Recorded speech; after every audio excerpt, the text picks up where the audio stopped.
I want to make a machine that rubs it all dead flat, and it's not me doing it, it's doing it on his own. So let's make a machine.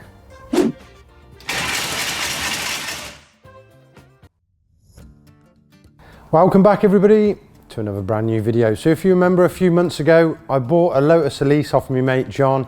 He's had it sat in his garage for the last 20 odd years under a cover. He said to me, I've actually got another car sat next to where the Elise was. It's been under a cover for the same amount of time. It's a 1951 Morgan. So I dug that out. Luckily none of the brakes were seized. Got it on the back of the recovery truck. And here it is. Now John bought this in 1962, a couple of days before his wedding. He got married and then drove this on his honeymoon all the way down to the south of Greece. He told me his honeymoon was for 3 weeks, which the top speed of this thing, I expect most of it was driving there and back, to be honest. But it's a brave guy to take this that far in the 60s. Now I've had it here a month. When I first got it, the outside needed a good clean up. It's going to need a lot more work touching it up. It is the original paint job. Believe it or not, back in the 50s, they didn't spray these cars. They actually brushed it on. The front here, I've had the radiator apart and all the front suspension and painted that up, so that looks nice. I've gone through the brakes and the interior, unfortunately this was the same. Loads of mouse nuts in the back there, so I've repaired all the wiring. Now I got it to the stage of starting it up yesterday, and unfortunately this happened. We got a lot of coolant dripping out underneath, so that's what we're going to try and sort today. Let's get it on the ramp. Let's get cracking. Now it's on the ramp, I think the first thing we got to do is get this bonnet off so we can see what we're doing.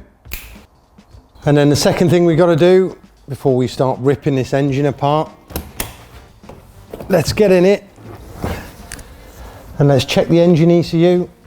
Let's see what fault codes we got in there. Luckily enough, I found a 1950s Morgan diagnostic machine. There we go. Let's turn the ignition on. It says P0304. Yeah, looks like cylinder number 4 misfire. So that's the first thing we're going to check. Right, coolant leak. First thing we got to do is pressurize the system. So let's get the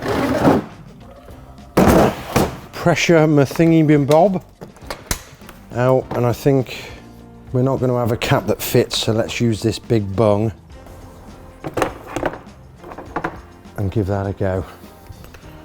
Right, wedge it in and give it a pump.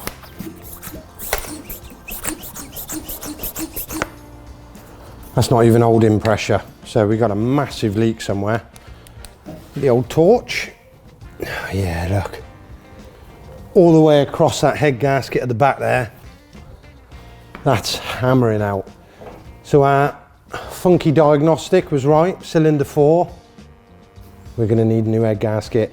It's probably just because it's been sat. I think these are copper gaskets on this. It's 70 years old. So let's whip this head off. Let's go. Looking at this engine, I reckon I'll get that head off in 20 minutes. Right, let's get stuck in. This carb, the one on my mower, I think is bigger than this thing. Easy enough to do though. We just got one fuel pipe, throttle cable and a choke cable, and then that pulls off. Just below that, we got the inlet and exhaust manifold. It's actually one piece on this. It looks like it's a couple of bolts in the middle and then the 2 on the end. That downpipe looks weird, doesn't it, going off at the front. Once those are off, that slides out lovely. Right, going around the other side, have a look at that dizzy. Pokes up loads, doesn't it? It looks like the bonnet's going to hit it. But that's easy again, just 2 bolts at the bottom, and then the shaft for that, about 2 foot long, runs all the way down into the engine there. And then we can see our rocker cover, which lifts off easy, and then the rockers underneath, and that comes straight off. And then once we've got this upper coolant housing thingy off, there's our head. Now the only gaskets I can get for this, head gasket and the inlet and exhaust gaskets. They're 120 quid just for those two. Cannot find any others. These push rods here, they're fixed in. There's a spring and a clip on the lifter, and you have to take a whole panel off the side of the block down there to get to them. I can't get those gaskets, so I want to leave everything where it is.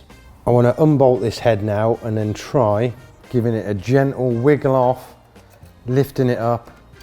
I'm not going to damage any of those push rods. And then there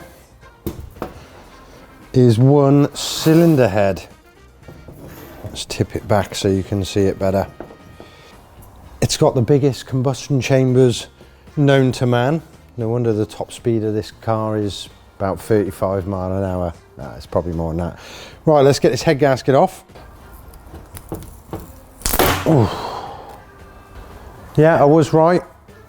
Copper head gasket that looks proper knackered. Right, let's get into the bread and butter of this video. We've got a cast, really heavy, thick cylinder head.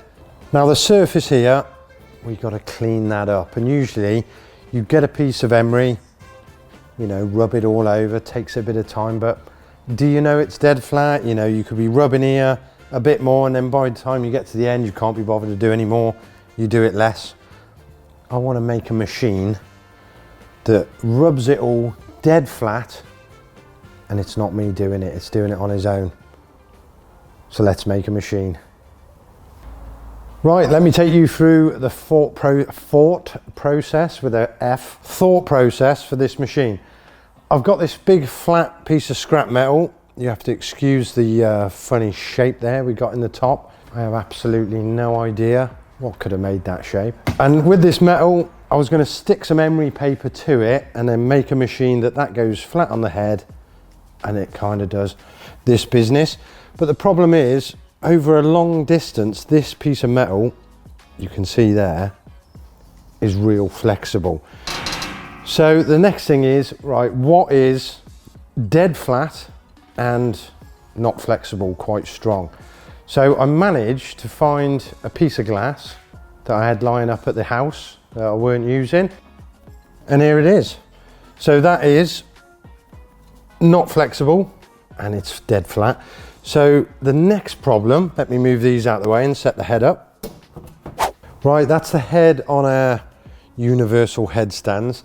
And the idea I had was have it like that, and then put emery paper, stick it to the bottom side of this, and then that sits on there and kind of moves like that and cleans up our face. The only problem we got is these headstands,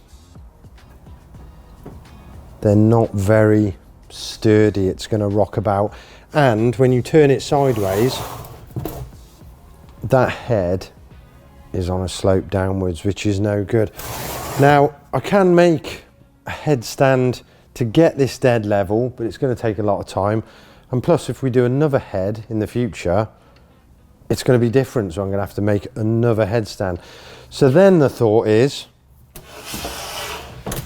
stick that on the base, because we know this head surface, we want it flat, and then put the head on the glass, and then we're going to move the head round either left, right, up, down, or in a circular motion, and that will slowly surface our cylinder head, fingers crossed.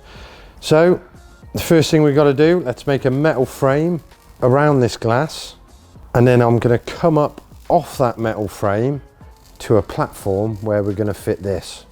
A 12 volt, very high torque battery motor. Now this was on Amazon, 61 quid. It's only 250 watt, but with the gear ratio it's got, I connected it to a 12 volt battery and it kicks straight out my hand, it's that powerful. That we're going to make a plate and fit there, and then hopefully make a little arm coming off that, and then two more arms that go out and hold our head stable. I've done a big boo-boo. So I bought this motor, I know what it is, but I've designed it so it goes forwards and backwards like this, like a wiper motor. So the head would go in like a, you know, a U shape, and it would surface the head nice, but the problem is our motor goes all the way around like that, so that ain't gonna work. If I put just one in the middle, it would work, but there's nothing to keep it straight. It could like go sideways the head and end up coming off the glass, so that ain't gonna work. We can't put the motor in the middle because then the head would just spin. Right, I need to get some brain power going. Be with me. Let's see if I can figure it out. Right, I've been working on this for a while and this is what I've done. It looks a bit weird. Hopefully it won't shake to bits and fall apart. But basically, instead of a circular motion, I've got this at the front now. That is, I think it's linear, is it? Forwards and backwards. So when I strap this to the head, we got to leave a little bit of flex because otherwise it could, you know, rub it down unevenly. So it may be a ratchet strap or something to that. And then at the back here, you can see I've put the motor on the other side. I've shortened this arm so we get less of a throw. And then this comes in and out like that. And it all seems to work.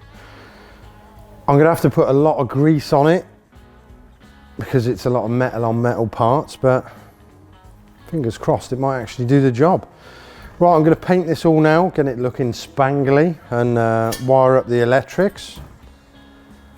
And we'll give it a go and see if it smashes our glass to pieces or, yeah, just all breaks apart. Right, I'm gonna crack on. And there it is, all painted up, looking absolutely mint. We are now probably T-minus 60 seconds until glass shattering fun or something shoots off it. The only addition I've added since you last saw it is this 12-volt speed controller. Now, before I put the glass in and put the head on and stuff, I thought I'd give it a test. So you can see on this speed controller, high and low, I turned it all the way round to low, thinking, you know, it wouldn't start. I plugged it in, switched it on, and this happened. Nightmare. These controls, even though I've wired it up totally correct, are backwards, so I turned it the other way, turned it back on, and it's nice and slow, which is good. So once that test was done, I put the glass in, that fitted mega nice, then put some spray glue all over it and attached our 2000 grit paper, and it sticks to it really well. And yeah, that's as flat as you can get anything. Maybe 2000 grit is too fine. I might put it up to like 1000, 1500, something like that. But I didn't want to turn it on and it suddenly takes too much off the head. It's not gonna, but there we go. We're ready to test it. The head is flat. I've put this strap around it, which I don't know if it's gonna work. I'm just thinking that's the easiest way. If I do another head, I can just quickly attach it and get it going. Same with rocker covers, I could put them on it and sand them down. Right, we're off. Let's plug it in. I'm gonna spray a bit of WD-40, I think, under it because I want it slipping nice. Oh, here we go.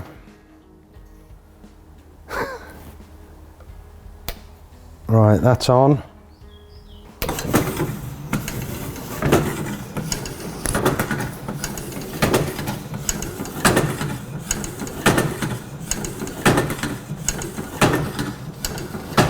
I can't believe it. It works. First time. Not really. So I had a few problems with it. Let me turn it off. I had a few problems with it. WD-40 is no good for spray glue. It actually deactivates the glue and rips the paper off. I had to make a different mount. You can see here now I've got a bigger one pushing wider on the head, and I had to move the strap because it tilted the head downwards and just dug in at the front. But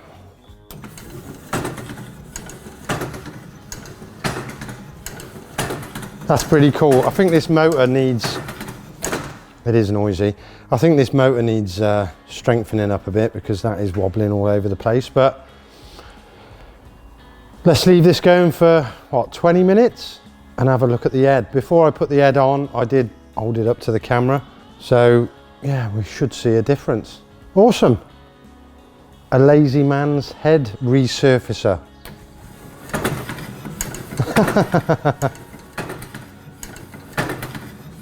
Brill. So before I let it run, I did actually take it back apart and put a brace across just to stabilise that motor a bit, and it's done the job. It works brill. Also, that 2000 grit paper kept ripping, so I went and bought some more expensive stuff. It's a bit thicker, but it's doing the job. And also I noticed once I did that brace, before it was kind of running on either side of the head. Now it's dead even on that paper, which is good. Right, the time is now. Let's turn it off and let's see if it needs to go for a bit longer. This will be embarrassing if it don't work, won't it? Quick release strap. Just tuck them out the way.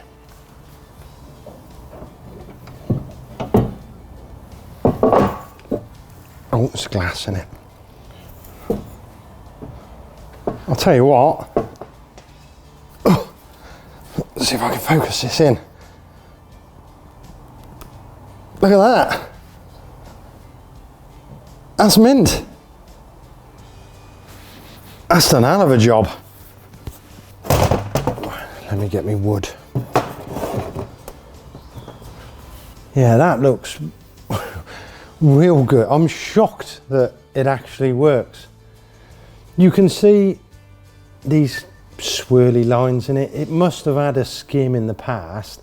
Actually, that valve there looks shiny and there's numbers stamped in it, so must have dropped a valve in the past. That feels like a baby's bum. That is smooth. That's nice. It needs cleaning up. It's got all the stuff on it, but that has got warm, that glass. I mean, what's the melting point of glass? It's going to get hotter before it does anything. Yeah, I think we're still good. I'd probably do it again. I might use 1000 grit, I think, because all this stuff, look, that is super smooth. I mean, that is amazing. I'm proper chuffed with that. But we want a bit of a key on it for it to work, really, a bit of a scratch. But that is so smooth. That's nice. We'll be rubbing that for hours later. That's it for this video. It's all a bit of fun, you know. Yeah, just I get bored really easily. I'm pretty chuffed it worked, to be honest. Ace. We'll be back for more exciting stuff. I want to try going fast in a lot of things, so yeah, keep watching. As always, like and subscribe and all that jazz, and I'll see you on the next one. Ta-da.